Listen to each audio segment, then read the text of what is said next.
May of 2017 was my introduction to Riviera Creek Holdings, Youngstown's lone medical marijuana cultivating company. At that time, it was just an idea in an empty warehouse near downtown Youngstown. A year later, May 2018, the walls were going up, but still no marijuana.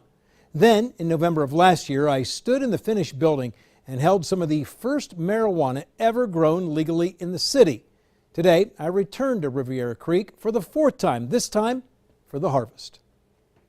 So here's our first harvest out of Riviera Creek. A rack of marijuana plants made its way this afternoon down a hallway at Riviera Creek Holdings, headed for the drying room, already filled with yesterday's harvest, where from here it will all eventually be used for medical purposes. You can see, even just one day later, how the leaves have already gotten smaller and we're in much more of a fruitful harvest.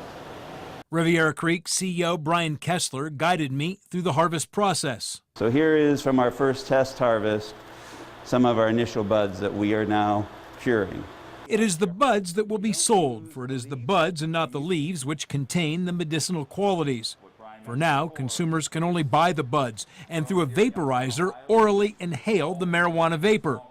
Eventually, when Ohio's processing companies are running, they'll also be made into other products like pills, oils, and creams. The last one for us is Stambaugh. Kessler also introduced the packaging that will be used, with the buds going inside. Riviera Creek is marketing 3 brands of medical marijuana under the names Gypsy, Stambaugh, and Idora, because the company traces its roots around Youngstown back 100 years. And we think that we're proud of those names, so we think it's a good thing to have as part of our brand. Kessler used pictures to explain the differences in the 3 brands, one used for relaxation, one for awareness, and the other somewhere in the middle. And though state testing must still be done, he was pleased with harvest number 1. Our internal testing says we did very well on our first harvest. We will continue to do better. And I think every time we grow, we're going to know more from our last harvest. We'll be comparing it to the future harvest. Well, you could see how everyone was wearing sterile clothing. Riviera Creek takes no chances on anything tainting its plants. Right now, about 20 people work there, but with the number of medical marijuana users in Ohio growing quickly, there are already 20,000. Between 50 and 100 could be there by year's end.